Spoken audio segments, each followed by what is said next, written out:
and live with her in the holy fear of the Lord. The Lord be with you. And with your spirit. Bow your head and pray for God's blessing. May God, eternal Father, keep you of one heart in love for one another, that the peace of Christ may dwell in you and abide always in your home. Amen.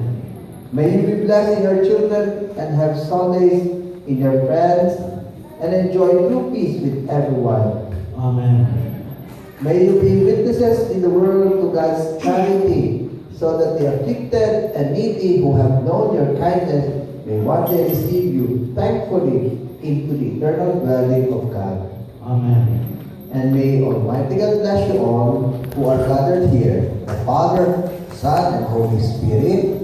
Amen. The Mass is ended. Go in peace to serve the Lord with love and one another. Thanks be to God. Let us now ask Angelo and Alpha to pray in the community.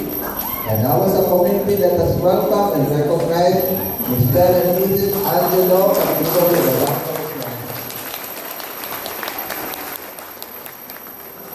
Angelo, you may now kiss your wife.